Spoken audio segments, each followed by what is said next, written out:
Jangan lupa untuk subscribe dan nyalakan lonceng notifikasinya. Dipersembahkan oleh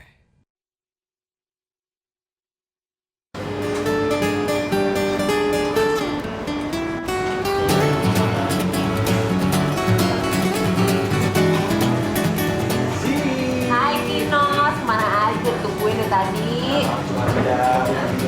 Karena kita mau ngobrol banyak nih Nos hari ini, mending kita ngopi dulu. Pesan dulu yuk. Boleh banget. Mas, mau pesen ya? Boleh. Pesan apa Nos? Black tea deh, yang panas. Black tea 1 sama hot cappuccino 1. Ya. Terima kasih. Nah, ngobrolin apa kita kali ini sih? Wah, seru banget deh topiknya hari ini. Pasti kamu udah punya pengalaman, aku kebetulan juga punya pengalaman, tapi pasti banyak sahabat eye care luar sana yang butuh infonya, yaitu tentang makanan pendamping ASI. MPASI. MPASI anak gitu loh. Ingat kan masa-masa itu? Ingat banget, nggak ada habisnya deh, nggak pernah lupa pengalaman yang sangat tidak Apa ya, terlupakan. campur aduk ya, MPASI Waduh, tuh. luar biasa, deg-degannya dapet, udah gitu serunya juga Serunya. dapet. Kenapa dibilang deg-degan? Karena waktu itu saya anak yang pertama si Uta. Itu susah banget sih, tergolong yang susah banget. Jadi setiap kali kita memberikan makanan untuk anak saya yang pertama itu si Uta, kita selalu menyediakan 3 menu makanan. Jadi biar dia pilih sendiri Yes, gitu. yang teksturnya lembut, sedang, dan juga agak keras. Keras. Waduh, Pengen itu tahu pasti. dia lagi pengen makan yang mana tuh. Iya, Jadi kalau iya, kita iya, kasih iya. yang keras dulu nggak mau, yang kedua nggak mau, yang ketiga baru. Terus biasanya kalau udah pilih satu, sisanya diapain tuh? Biasanya Orang bapaknya tuanya yang makan. Biasanya gitu, orang tuh jadi tempat sampah ya. Tapi bener banget tuh Nos, aku juga inget zaman aku MPASI Ryoji dulu. Ya. Itu kayaknya tiap hari deg-degan. Kenapa? Iya, takut aja nih anak mau nggak ya, nih anak mau nggak ya. Tapi dengar-dengar lagi kitanya juga harus positif kan ya sama Iya. anak. Kalau kitanya happy, anaknya kan happy juga. Dan harus membuat suasana makan tuh jadi menyenangkan gitu. Bener kan, buat banget. mereka. Apalagi kalau orang tua kan pengen memberikan yang terbaik. Tapi sebetulnya si anak tuh udah cukup aja sih gizinya Sebenarnya dengan gitu. makanan-makanan yang pokok-pokoknya gitu ya. Iya. Tapi adalah daripada kita so tahu ya ngomong-ngomongin gizi, mending kita tanya langsung sama ahlinya. Boleh? Siapa nih? Abis ini kita bakal ngobrol sama seorang dokter spesialis anak, dokter Catur. Kita tanya A sampai Z seputar MPASI. Yuk, situ yuk. Oke. Nah, ini nih kita udah ketemu sama dokter Catur, spesialis anak. Dok, ini kan kita ngomongin MPASI nih. Kalau kayaknya hal pertama kalau ngomongin MPASI itu dari usia mulai MPASI-nya dulu. Kan yang kita tahu tuh 6 bulan. Dari WHO sarannya 4 sampai 6 bulan. Nah, sebetulnya kenapa sih Dok harus spesifik di usia tersebut? Iya. Jadi kalau misalnya berdasarkan WHO nih atau Organisasi Kesehatan Dunia, MPASI itu adalah segala jenis makanan atau minuman yang mengandung zat gizi yang dibutuhkan oleh bayi yang tidak didapat oleh ASI eksklusif. Kalau misalnya ditanya batasan usianya, itu ada berbagai macam versi. Sebenarnya saya perlu koreksi sendiri. Kalau WHO itu nyebutnya mulai dari 6 bulan. Kalau Oke. misalnya organisasi dari Eropa bilangnya itu 4 sampai 6 bulan. Kalau AP atau Amerika kurang lebih sama, sekitar 6 bulan gitu. Oh, terus dok, kalau emang segitu pentingnya yang namanya pemberian MPASI terhadap anak ini, itu sebenarnya seberapa besar dan apa aja sih pengaruhnya MPASI terhadap si anak ini dalam mendukung pertumbuhannya? Untuk tumbuh dan berkembang secara optimal, maka mereka atau anak-anak ini butuh yang namanya asupan nutrisi yang dibutuhkan oleh tubuhnya itu. Nah, dari penelitian dibilang usia 3 sampai 4 bulan ASI itu sudah tidak bisa mengcover kebutuhan energi dari bayi gitu. Jadi ASI belum mencukupi. Jadi harus butuh yang namanya tambahan energi dari mana? Dari MPASI itu. Gitu. Oke. Tapi kalau Jadi- ngelihat anaknya sendiri itu suka ada ciri-cirinya juga nggak sih Dok? Misalnya dalam menentukan ya 4 sampai 6 bulan ini, misalnya ada anak yang lebih siap makan di umur 5 Oh, iya. bulan. Silakan, silakan. Makasih, Mas. Cappuccino. Di umur 5 bulan gitu Dok misalnya. Kayak anak saya sendiri mulai Siap, Mas, makannya di 5 bulan gitu karena katanya udah ada tanda-tandanya nih kalau ngelihat makanan udah pengen ngambil, pengen makan. Nah, itu sebetulnya bisa nggak Dok jadi pertanda? Ada. Jadi kalau saya ngebaginya ada 2 tanda. Satu itu adalah tanda fisik, kemudian yang kedua ada tanda psikologisnya. Kalau tanda fisik kita lihat dari kesiapan fisik atau maturitas kematangan dari organ-organ tubuh di dalam tubuh bayi. Yang pertama adalah saluran cerna. Jadi saluran cerna itu dikatakan bahwa mulai dari usia 4 sampai 6 bulan dia udah mulai siap tuh enzim-enzim pencernaannya. Jadi udah mulai siap kalau misalnya diberikan MPASI. Dari faktor fisik lainnya adalah bayi itu bisa duduk tanpa kita bantu, dan yang paling utama adalah lehernya itu tegak. Jadi kalau misalnya kita dudukkan, lehernya itu tegak dan tidak jatuh. Kalau tanda psikologisnya atau tanda psikisnya itu adalah dia tuh seperti celamitan. Mas Kino sama Mbak Zizi lagi makan, ya lagi makan, terus tiba-tiba anak tersebut tuh ngelihat jadi kayak celamitan gitu. Pengen. Pengen. Mukpeng. Ada keinginan psikis tersebut. Atau misalnya tanda lainnya adalah dia menangis, lebih rewel, walaupun kita udah ngasih ASI eksklusif, secara kebutuhannya dia udah tercukupi, tapi dia lebih menangis, rewel, gelisah. Nah itu adalah tanda-tanda dia lapar. Lapar terus. Iya, walaupun dikasih ASI. Oh gitu. Oke. Terus masalah pemberian MPASI ini sendiri dong. Itu kan kalau nggak salah ya, ada beberapa metode dan setiap orang tua punya metodenya masing-masing. Yang baik dan benar dan tepat itu seperti apa sih dok sebenarnya?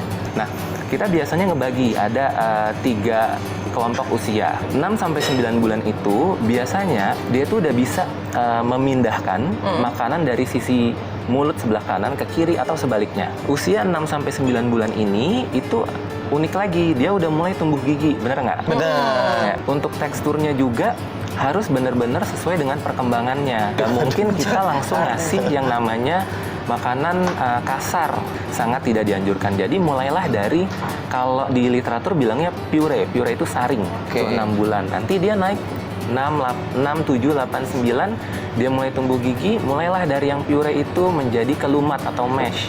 Gitu. Jadi mulailah bubur itu. Kemudian untuk porsinya juga 1 kali makan itu harus minimal pakai mangkuk yang 250 cc. Kenapa tuh dok harus pakai mangkok? Supaya kita tahu takarannya, dan juga supaya kita tahu pemberiannya itu benar apa enggak, tepat apa enggak jumlahnya.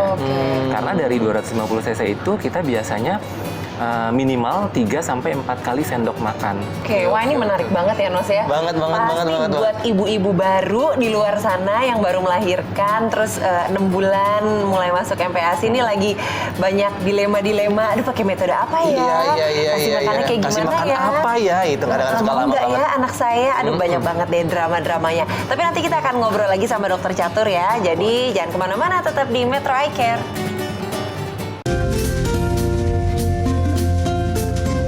Oke sahabat Eye Care, kita lanjut lagi ngobrol sama dokter Catur, spesialis anak, dan kita masih ngobrolin tentang momen makan pertama si anak nih ya. Dok, ada istilah yang namanya GTM alias gerakan tutup mulut. Nah, masalahnya tidak setiap anak waktu makan itu si anak GTM. Kadang dia mau, kadang dia lagi susah dan lain-lain. Tergantung moodnya dia. Kita harus cari tahu celahnya nih si orang tua, kapan anak mau makan atau apa makanan yang disukai si anak. Nah itu gimana tuh yang benernya? Pertama harus dievaluasi dulu nih cara pemberian makannya. Jadi kalau kita mengajarkan biasanya ada yang namanya jam makan dan juga feeding rule. Apa tuh dok? Ya, pertama jam makan. Kita harus membuat benar-benar mulai dari perkenalan MPASI usia 6 bulan itu harus ada jam makannya. Jarak antar makan itu 2-3 jam. 1 hari 24 jam harus dibuat runtutan jam makannya. Kalau misalnya jam makan tersebut sudah kita buat dan sudah kita perkenalkan dari usia 6 bulan, biasanya anak itu tidak akan GTM. Gitu. Karena udah terbiasa gitu Karena dok? udah terbiasa. Itu yang pertama. Kemudian feeding rule. Feeding rule itu aturan makan. Yang pertama, makan itu harus benar-benar duduk. Duduk, konsentrasi, dan tidak boleh ada distraksi. Contohnya tidak sambil nonton TV. Karena nanti fokus mereka adalah ke hal tersebut, bukan ke makanan yang akan dia belajar makan itu. Jadi teksturnya naiknya bertahap. Tidak bisa langsung tiba-tiba langsung tekstur kasar di usia yang tidak tepat, itu tidak baik. Nggak sedikit orang tua di luar sana yang bikin makanannya itu sekali bikin langsung banyak untuk sehari 3 kali gitu misalnya. Sekali kasih makan, sisanya disimpan di kulkas atau di frozen, buat disimpan buat ntar siang atau buat malam. Atau mungkin ada juga yang saya kerja nih, jadi nggak bisa bikin yang setiap makan fresh segala macam. Jadi ada yang namanya MPASI instan. Ketika kita membuat MPASI untuk 1 kali makan, lebih baik yang fresh. Gitu. fresh bener-bener langsung makan. Tapi kalau misalnya memang kesibukan dari orang tua untuk disimpan, ya resikonya adalah itu pengurangan dari unsur-unsur gizi yang terkandung akibat proses penyimpanan tersebut. Terus kalau MPASI komersial yang sisi lain gitu ya, Instan ya. yang instan yang banyak di supermarket atau di pasar, sebenarnya itu diboleh-bolehkan saja gitu. Sebelum dibuat di MPASI instan itu, produsen-produsen tersebut sebenarnya sudah menaati peraturan dari WHO. Mengenai MPASI organik tuh gimana, Dok? Organik itu berarti kan raw materialnya ya, jadi bahan dasarnya itu bersifat organik. Iya. Organik artinya dia tidak mengandung pestisida atau dia tidak mengandung penyuburan sintetis gitu ya. Artinya mereka mengklaim bahwa bebas dari dua hal tersebut. Ya. Artinya yang diharapkan adalah makanannya lebih sehat. Itu satu ya. Namun dari beberapa penelitian, kalau dibandingkan nih antara organik sama non organik, sebenarnya kandungan nutrisinya itu tidak jauh berbeda gitu. Jadi boleh-boleh saja untuk organik. Nah, daripada kita ngomongin masa lalu saya dan masa lalu Kino, Bener. lebih baik kita ngobrol sama ada seorang ibu muda yang lagi menjalani masa MPASI bersama si kecilnya. Seru deh, yuk kita ketemu teman aku yuk. Ayo. Ayo, Dok.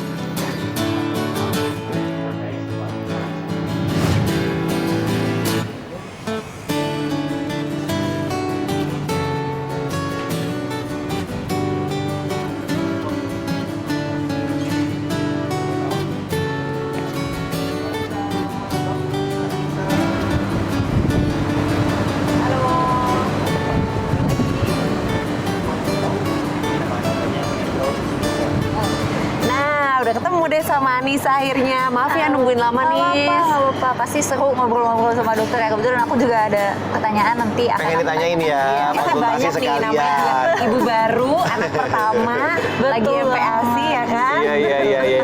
Nih, tapi ngomong gimana sekarang si kecil udah nafsu makannya gimana? Jadi anak aku tuh nggak begitu lancar makannya. Nah, jadi emang harus ada distraction. Yang sebenarnya aku tahu itu nggak boleh, tapi kalau misalnya nggak makan, aku juga jadi sedih. Nanti ibunya yang GTM kan. Dilema. Ini pasti banyak banget nih dialamin sama sahabat iCare di rumah. Iya. Nggak boleh dikasih distraction, nggak boleh dikasih mainan, tapi kalau nggak dikasih mainan nggak mau Nggak mau makan sama makan. sekali. Tolong dokter Catur, tolong kami ini.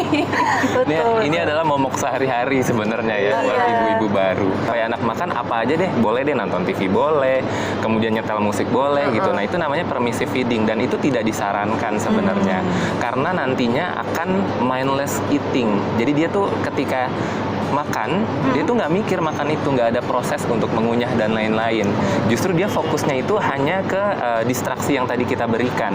Itu yang kita takutkan. Melainkan kita harus responsive feeding. Responsive feeding satu, nggak usah dipaksa. Gitu. Kalau anak lagi nggak mau makan, pertama jangan dipaksa dan jangan permisif. Kemudian yang kedua adalah kita harus balik lagi atur jam makan, pola makannya dibenerin. Kemudian harus ada contoh dari kitanya. Oh, nggak boleh permisif feeding. Harus kita yang punya rules. Saudara-saudara ya. Anissa ada yang mau ditanyain nggak ke dokter Catur? Mumpung lagi ketemu spesialis anak nih. Gini, Konsultasi gratis ya. soalnya kan kadang dari dokter dan dari mertua atau misalnya orang tua kita atau yang udah lebih dulu daripada kita, itu tuh pasti berbeda nih. Nah, kadang aku pengen tanya, apakah pemberian gula dan garam itu diperbolehkan? Atau misalnya minyak zaitun, minyak-minyakan untuk menambah lemaknya itu apakah diperbolehkan? Itu sih yang pengen aku tanyakan. Jawabannya singkat banget nih sebenarnya. Boleh. Jadi sebenarnya balik lagi ke organ si bayi. Kenapa mereka takut? Fungsi ginjal pada bayi itu dia masih dalam tahap perkembangan untuk menuju kematangan, gitu. Jadi yang ditakutkan adalah mengganggu fungsi-fungsi organ di dalam tubuhnya kalau misalnya kita berikan. Tapi sebenarnya kebutuhan bayi itu tuh sebenarnya sedikit saja gitu. Kalau di literatur dibilang garam itu tuh cuman 1 gram per harinya dia gitu. Dan untuk dapetinnya itu kurang lebih 0,5 sampai 1 gram per hari. Dan itu kan hanya buat rasa kan ya. Iya. Gitu. Jadi ketika kita mengolah homemade nih MPASI-nya, tambahin aja gula sejumput, kemudian garam sejumput gitu. Karena memang si kecil juga udah mulai merasakan rasa sebenarnya, dan harus enak juga gitu. Betul. Jadi kalau misalnya kita bikin homemade, kita cobain dulu ke diri kita. Kalau misalnya kitanya suka, pasti anak pasti akan suka. Iya. Akan kita lanjutkan lagi nanti ngobrol-ngobrol barengan Dokter Catur. Jangan kemana-mana, tetap di Metro Eye Care. Yes.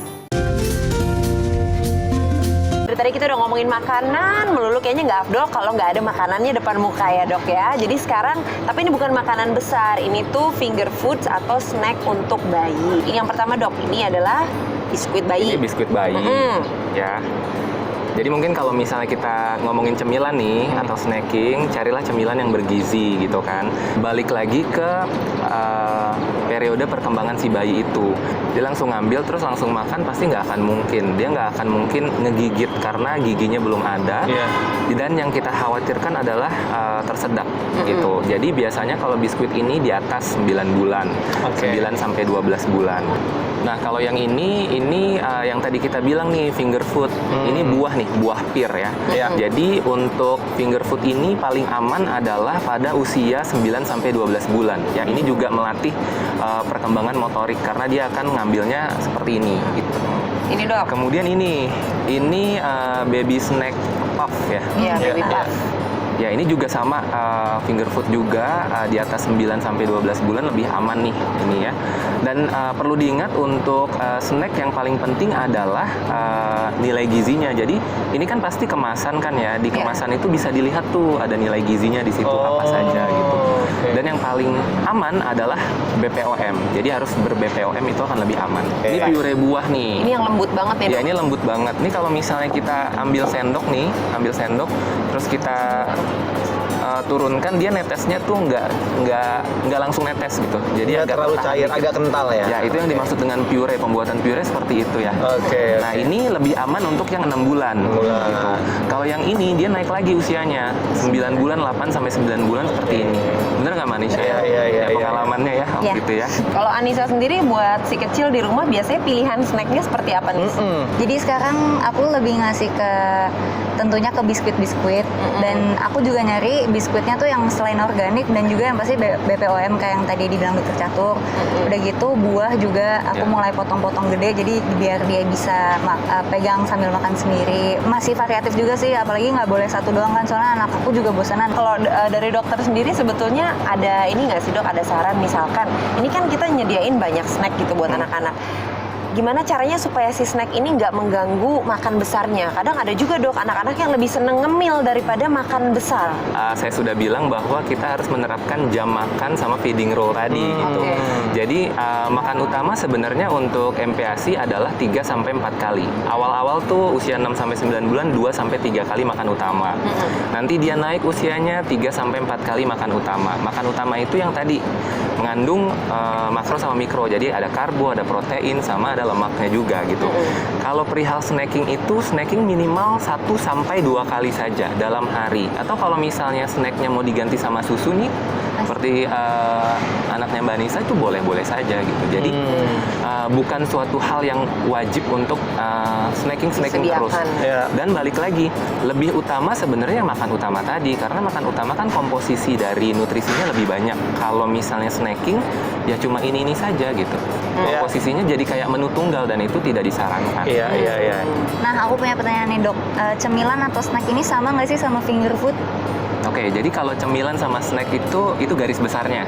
Finger food itu lebih spesifiknya gitu. Oke.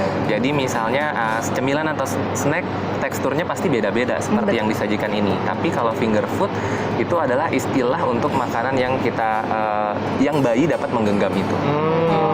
Berarti Bisa digenggam jari ya, finger food. Makanan yang bisa digenggam jari. jadi finger food adalah bagian dari snack tadi. Oke, terima kasih banyak dokter dan juga Anissa. Dan sepertinya kita udah sampai di penghujung acara. Semoga diskusi kita hari ini bermanfaat, terutama untuk para bapak, ibu yang lagi melalui masa MPASI bersama si kecil. Semoga tips-tips dari dokter dan juga dari Anissa tadi bisa langsung diterapkan. Dan kita pamit dulu ya semuanya. Dan nggak bosan juga kita untuk mengingatkan, jangan lupa untuk selalu menyaksikan Metro Eye Care. @metro.icare setiap hari Minggu jam 10 pagi dan silakan di-follow juga sosial media kami di @metro.icare untuk mendapatkan informasi update seputar kesehatan. Yes, kami berdua pamit undur diri. Ingat selalu kalau sehat itu mudah. Mudah. Metro TV